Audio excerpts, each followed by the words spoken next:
بسم الله الرحمن الرحيم. الحمد لله رب العالمين، والصلاة والسلام على رسول الله صلى الله عليه وسلم، وبعد. أيها الإخوة والأخوات،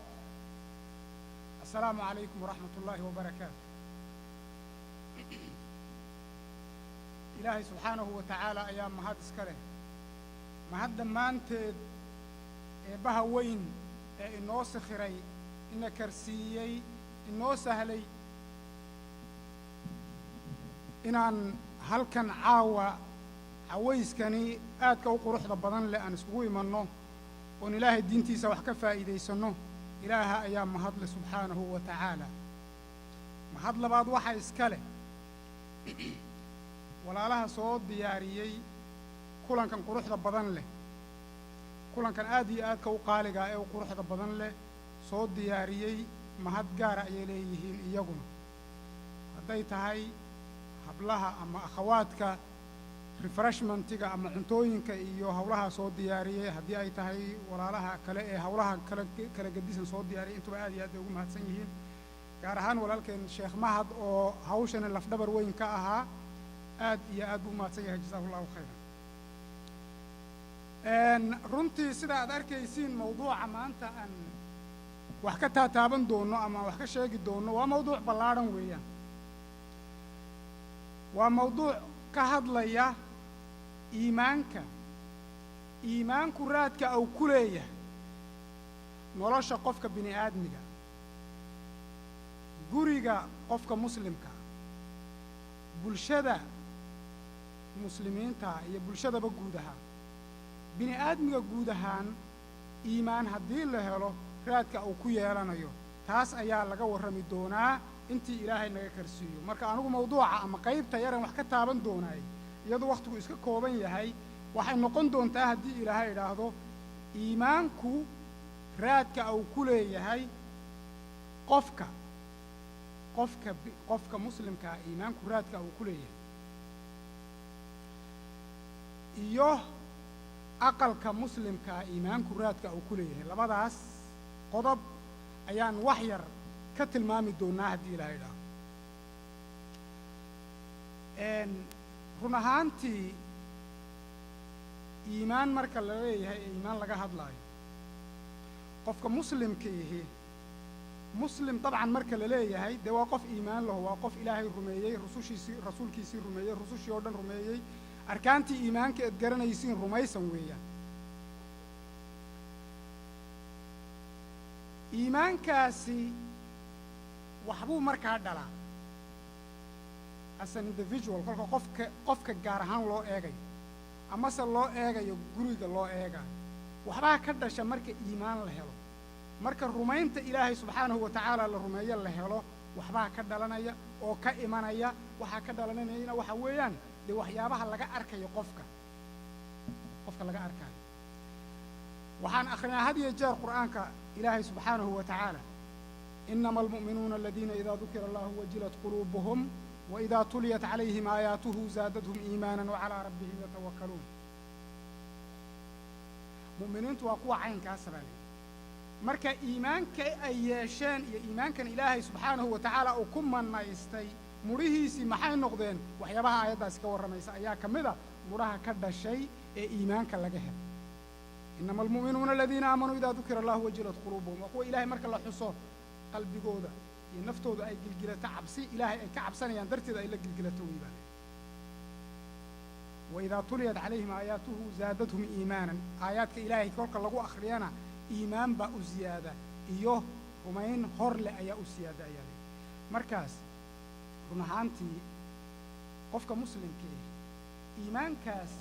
مركا أو هلو ee iimaankaasi qalbigiisa uu galo waxyaabaha ka dhalanaya waxa kow ka ah waa qof caqiido saliima leh caqiidadiisu ay nabad gashan tahay weeyaan shawaa'ib iyo shirkiyaad iyo wax kasta oo xun oo diintiisa wax u dhimaya nuqsaan u keenaya waa mid ka nabad galay weeyaan waa murayaasha ka dhalanayay kow ka tahay dabcan inuu caqiido saliima leeyahay qofkaas cibaado saxa ayuu qofkaasi ku joogaya waa talabaad weeyaan عبادة صحة عبادة دي سواتو وافقسا طريق رسولك صلوات الله وسلامه عليه tu maskaxdiisa iyo kolba sidii ay hawadiisu u yar doontaa ma aha waa tu ilaahay sidii au rabay ah ee rasuulka calayhi salaatu wasalaam au tusiyey ummaddiisa salluu kamaa ra'aytumuunii usalli khuduu cannii manaasikakum sida aan u tukado oo kale u tukada iga qaata acmaasha xajka sida aan u samaynayo ayuu yowmu carafa ama maalintii xajkii ugu dambaysay au nebigu asxaabtiisa ku waaninayay ummaddiisana ilaa yowmi alqiyaama ay akhriyayaanuu ku waaninayay una sheegay markaas cibaado saxa oo dariiqii nebiga calayhi salaatu wasalaam haysata ayaa ka mid ah mudhaha ka dhalanaya qofkaasi marka uu iimaan yeesho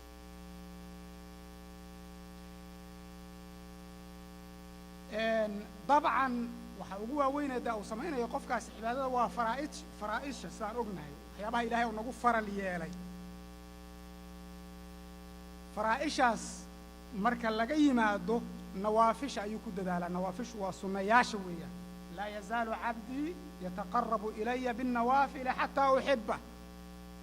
kama tega addoonkaygu inuu iigu soo dhowaado maxay binnawaafil nawaafisha inuu iigu soo dhowaado ilaa aan ka jeclaanayo markaan jeclaadana wax kastaanu noqdaa wax kasta ayaanu noqdaa indhuhu wax ku arkaayey gacmutu wax ku taabanayey lugiha uu ku soconaayey wax walliba taskhiirkayga iyo sahalka aan u sahlay buu ku sameeyaa weey aniga ayaa maciisa ah weey maciyatullaahi takuunu daa'iman takuunu macahu daa'iman ilaahay baa maciisa ah qofkaas mar walba u sakhiraya wax walba arrimihiisa oo dhan u soo ururinaya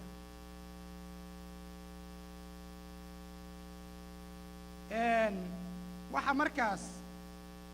iyaduna run ahaantii ka mid ah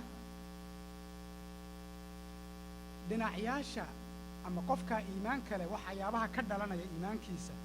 in qof fikirkiisa iyo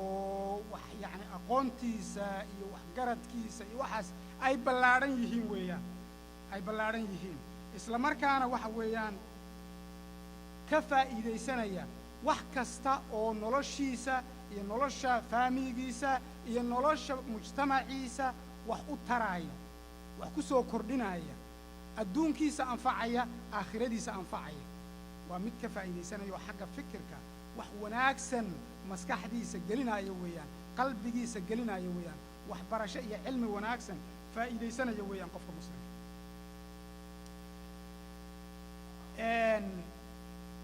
qofka muslimka meel kastuu joogo in kasta oo looga baahan yahay fikirkaa wanaagsan ee wax walba uu waaqaca iyo meesha uu joogo iyo wax walba uu ku fahmaayo waxaa loo sii baahan yahay gaar ahaan marka uu joogo meel muslimiintu ay ku yihiin minority ay ku yihiin ay ku yar yihiin waxyaabo fara badan fiqi gaara iyo arrimo gaara xeerar gaara ayaa looga baahan yahay qofka muslimka ah ee jooga meel lagaga badan yahay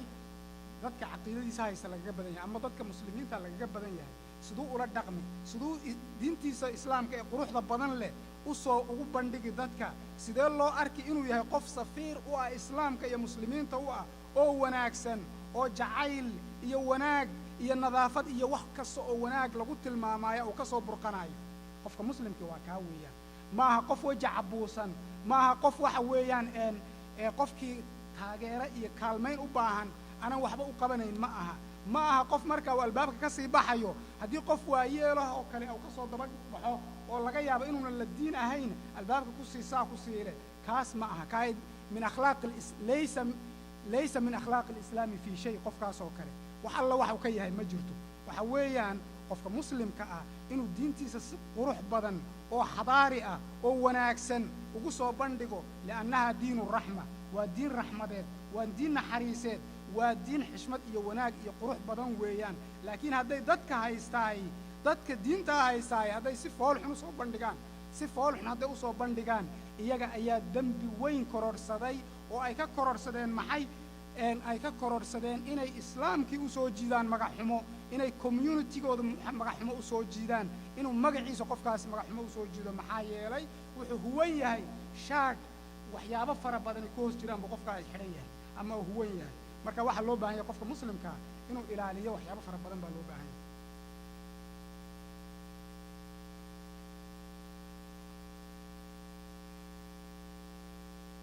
waxaa lagama maarmaana marka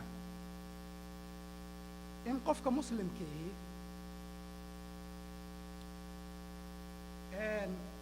أو هذا قف إيجابي يعني قف positive أو يعني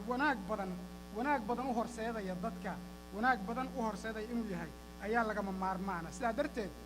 وحا أثر كوي مدي خير الناس أنفعهم للناس خير الناس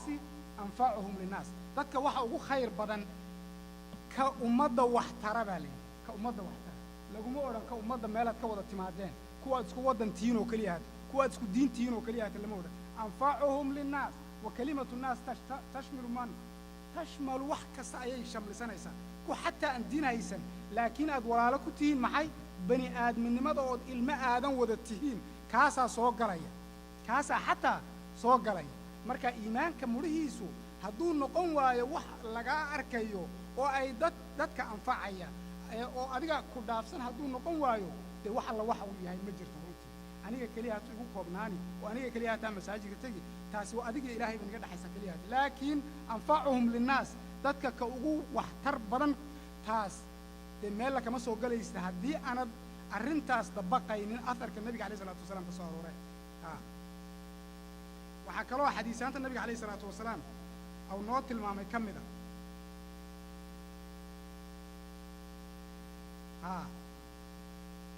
لا يؤمن أحدكم حتى يحب لأخيه ما يحب لنفسه مجعل الدبات النفط هذا لما جعل وانا قردنا واد لجعشه سدا درت إن هذا وانا قردنا لجعلاته أمدا لجعلاته حمان قردنا أدلك هذا إذا الله عدنا حمان ودين طبعا عدنا إيده حمان ودين أنتك حمان كوهين إن هذا حمان لد معدد أما لجعلاته طبعا ما همرنا ويا إن وحكوا نوشة النبي عليه الصلاة والسلام مروا ما ينبوا قفكاس مروا ما ينن إلهي مروا ما النبي جسينا مروا ما ينواء قفكاس يا رسول الله من بات الشبعان وجاره جائع قفكا دركسن يسوق الدبرة لقيابة إنه بماركته أو وحكد بقى عبي يقول وحيابا يرو يجري الدبرة ده كو كان كده بقى عبي الدبرة سكيري ده وإنه يردع داعي يعني أما وحوي شاهية قار كود بقى ويرد دم باليل ويردع تحيانه كواسان عبية أما ما كوب جرين تي بره لا يركب أما هدي الله كورون ياي أرابا يروح بواحد جيران ملاينا يا واد سكوا جرانيس كورون كينا نوتريشن كي يبغى يا بينا حريفين هؤلاء كوسيتين إن أو يعني وحيابا أو أنت دهور يقد ديلا ياي ورتن كهدي ليس كل كهرباء محل على شيء لا كأوسو جارسيس كل كهرباء إن هذا باهن تقول ما أنت إلا قفكم مؤمن كواكين نبينا عليه الصلاة والسلام نوش شيء جيدي صدق بقى قيبيا قيب وأنت هذا قيب وعبتان قيبنا وحود يستهوى ذا النفس كيود يا بل ما قرر ليس تقول كهرباء هذا صدق ديبا أنت وذا الجليسي وحكاري دينا مجرى وحوين هردو طولية حنونا يهولا كلام لقى يا بينا كوسو هوس كلام بدي ما قرن مركا هوش بلا لقو برا نكسر تاسم ويا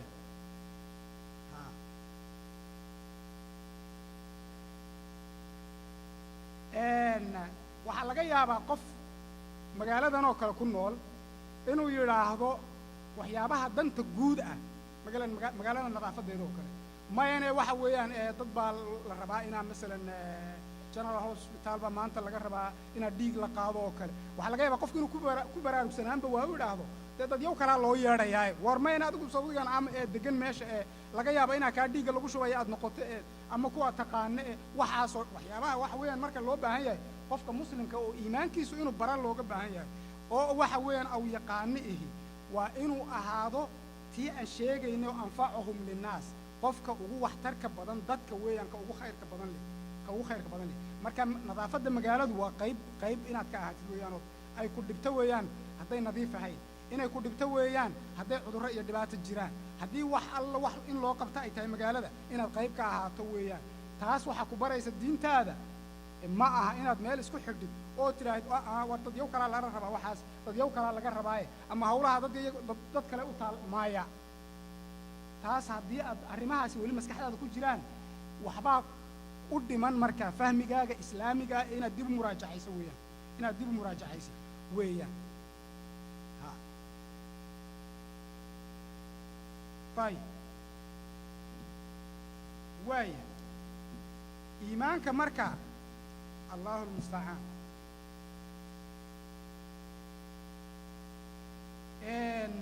taas markaa haddii bal in yar aan ka ku dhaafo